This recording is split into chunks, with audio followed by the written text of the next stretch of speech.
Imagínese esto por un momento. Jonás 2:10. Y mandó Jehová al pez y vomitó a Jonás en la tierra. ¿Qué usted haría después de salir del vientre de una ballena? ¿Qué sería lo primero que usted haría? Me imagino que buscaría una manguera y se limpiaría completamente para estar limpio de los olores y de todo lo demás que viene y que había dentro del vientre de una ballena. Pero imagínense hoy día, si hubiera pasado, le darían un programa de realidad para que usted comente lo que le pasó. El programa de Jonás se llamaría. Pero imagínense cuántas oportunidades tuviera esta persona para hacer una fortuna después de salir del vientre de una ballena. Pero Jonás no tuvo tiempo para nada de eso, porque Jonás tenía que obedecer la palabra de Dios e ir y predicarle a Nínive, aunque no quería. Dice la Biblia, Jonás 3, vino palabra de Jehová por segunda vez a Jonás, diciendo: levántate y ve a Nínive, aquella gran ciudad, y proclama en ella el mensaje que yo te diré. Se levantó Jonás y fue a Nínive conforme a la palabra de Jehová. Y era Nínive grande, ciudad grande en extremo, de 3 días de camino. Así que vemos que Dios le viene a Jonás por segunda vez. Dios realmente es el Dios de segunda oportunidades. La Biblia nos enseña eso aquí. No siempre es así. Él no le dio a Ananías y Zafira una segunda oportunidad. Él no le dio a la esposa de Lot una segunda oportunidad. Él no le dio a rey Saúl una segunda oportunidad. No siempre Dios le da una segunda oportunidad a alguien. Y el hecho de que Dios le dio una segunda oportunidad a Jonás no significa que a usted y a mí Dios nos va a dar una segunda oportunidad cuando le desobedecemos. Pero aquí le dio a Jonás una segunda oportunidad que nos enseña varias cosas de Dios. Dios no guarda rencor. Noten, no, Dios no guarda rencor. Ahora, Dios tampoco quita el pie de la gasolina. En otras palabras, Dios no va a aliviar la carga que Él quiere que nosotros llevemos. Parte del problema era que Jonás no quería ir y Dios quería que él fuera, a la buena o a la mala. Dios no negocia con sus hijos rebeldes. Y lo último que veo aquí es que Dios no se rinde. Dios no dice: ok, no quisiste ir, está bien. No, Dios persistió detrás de Jonás para que él fuera a esta gran ciudad. Porque, hermanos, Dios no quiere que nadie perezca, sino que todos procedan al arrepentimiento. Nínive era una gran ciudad. No sabemos cómo de grande era exactamente, pero aparentemente era una ciudad de 3 días, tomaba 3 días para cruzarla de lado a lado, o para darle la vuelta 3 días. No sabemos exactamente el significado de esa idea de 3 días, pero el punto fue que Jonás llegó a esa ciudad, una ciudad importante, una ciudad que tenía, según las excavaciones, 8 millas de muros alrededor.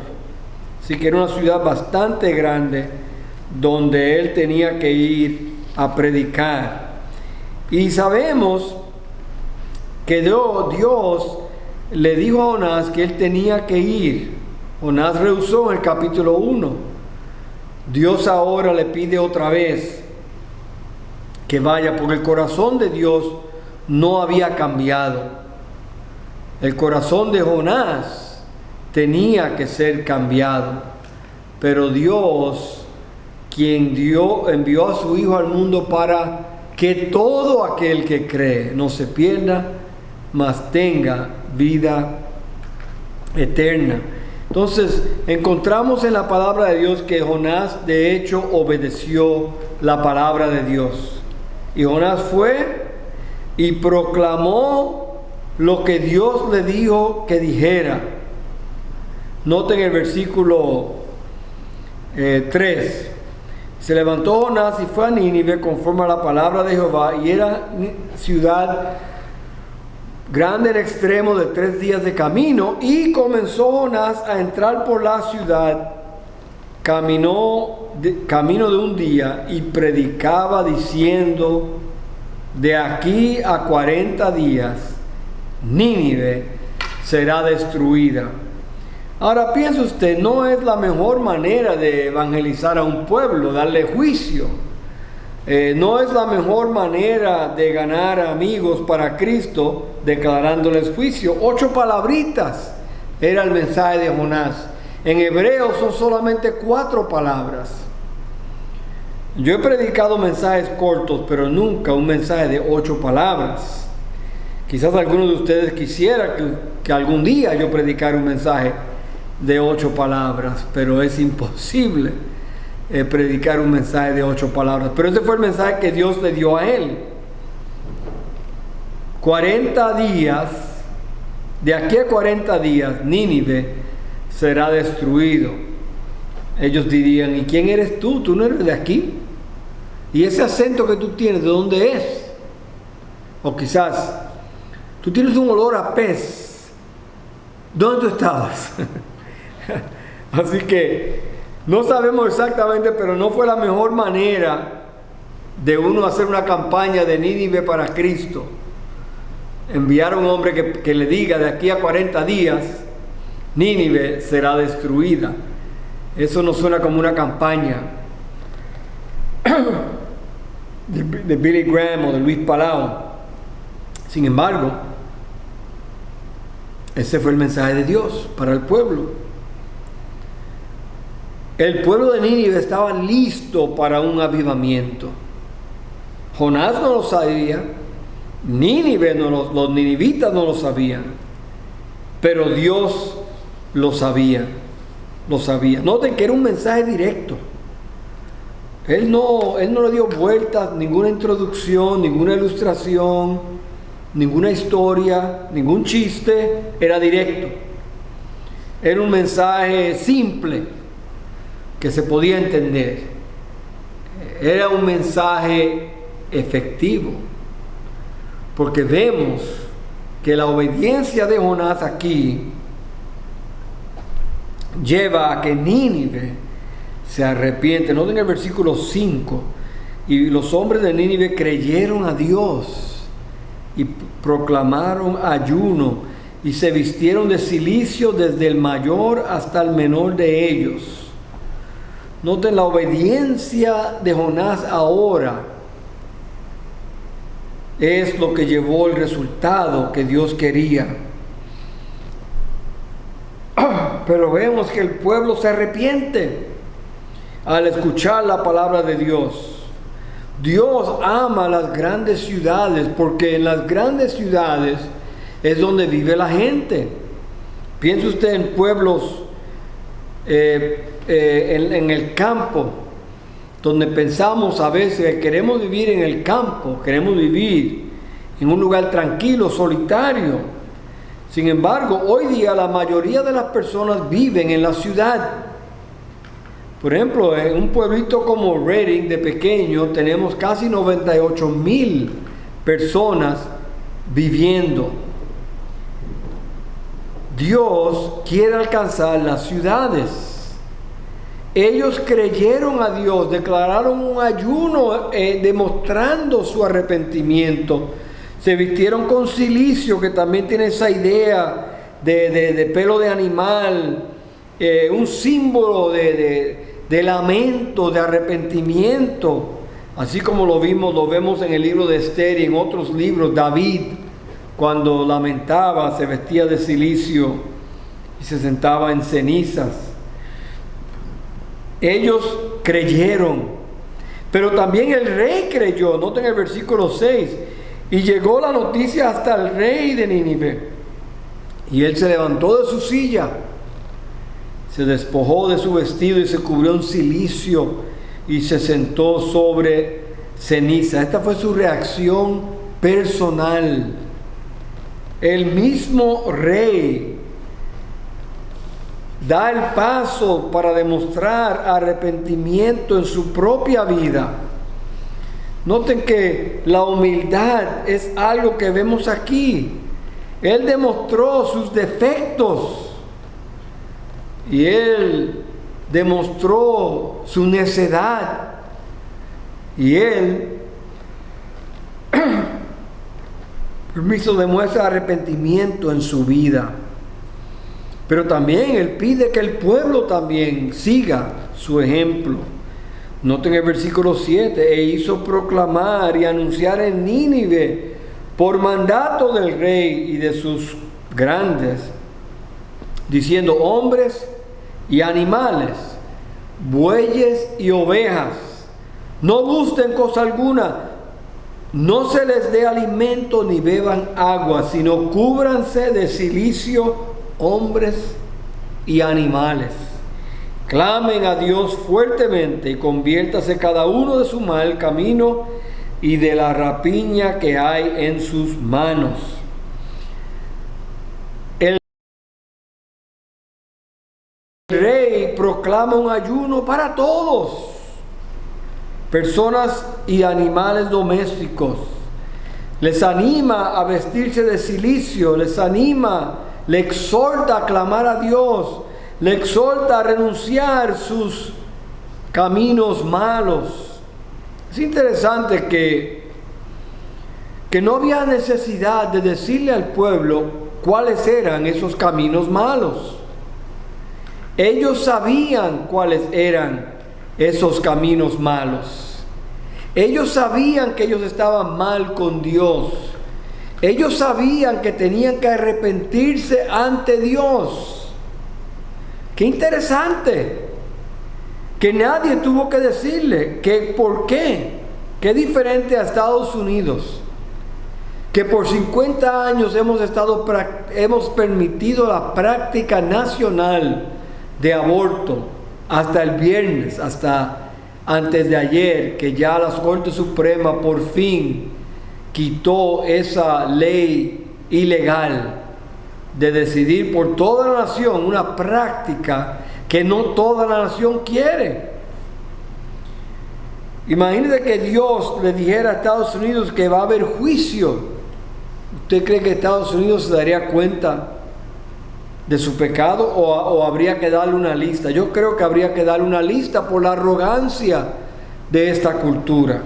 Aborto, matrimonios del mismo sexo, ideología de género, inmoralidad sexual, divorcio por las nubes, quitando a Dios de la cultura, negando verdades absolutas, rebelión contra la voluntad de Dios, rebelión contra las autoridades, rebelión contra los padres.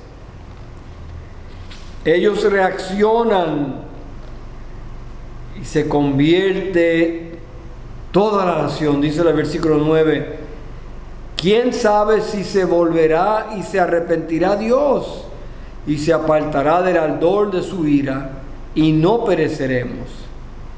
Y vio Dios lo que hicieron, que se convirtieron de su mal camino y se arrepintió del mal que había dicho que les haría y no lo hizo. Noten, se convirtió todo el pueblo. Como dije, Billy Graham nunca ha visto una conversión total, Luis Parado tampoco, y otros grandes predicadores, D.L. Moody nunca vio tantas personas. Aquí un pueblo pagano completo creyó en Dios. ¡Qué fantástico! Es como decir, Tokio creyó, todo el mundo en Tokio creyó en Dios. Es como decir, todo el mundo en Buenos Aires se arrepintió. Es como decir, todo el mundo en México se convirtió en cristiano. Es algo así. O vamos a hacerlo un poco más relacionado aquí. Es como decir, el pueblo completo de San Francisco se pusieron bien con Dios. Nueva York tornó su corazón hacia Dios. El pueblo, la ciudad completa de Filadelfia se puso de rodillas clamando a Dios. Es algo fenomenal lo que vemos aquí. Es algo increíble lo que vemos aquí. Pero sucedió así. El avivamiento más grande en la historia, por un predicador que no quería ir y predicó un sermón de 8 palabras, esperando que Dios iba a destruir a ese pueblo, y ese pueblo se convierte. Con Dios todo es posible. Y sabemos que Jonás no quería estar ahí. Pero ¿qué pasó? Dios pasó. Pero Dios entró y Dios hizo su voluntad. Usted nunca sabe la voluntad de Dios, lo que Dios va a hacer en su voluntad. Usted nunca sabe a quién va a tocar próximamente, si es su esposo, si es su hijo, si es su nieto, si es su hermano, si es su hermana. Usted no sabe lo que Dios está haciendo en el corazón de ellos. Tenemos que seguir orando y esperando la mano de Dios. Nínive estaba listo para un avivamiento, aunque no lo sabía, pero Dios lo sabía. Y vemos la respuesta de Dios. Dios es misericordioso. Dios no le causó a ellos el juicio que venía, no los destruyó. Porque a veces lamentamos, el lamento o el arrepentimiento de nosotros es basado quizás en que nos cogieron o nos descubrieron o las consecuencias del pecado son fuertes, pero no hay un cambio. Pero un lamento piadoso que es genuino se lamenta sobre su pecado y cambia su corazón y abandona el comportamiento.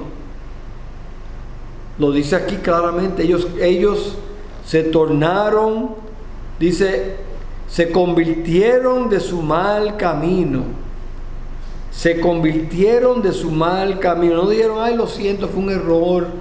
No, se convirtieron de su mal camino y Dios tuvo compasión sobre ellos y Dios no le trajo juicio. Dios es el Dios de segunda oportunidades. Quizás Dios le está dando a usted una segunda oportunidad. Aprovéchela.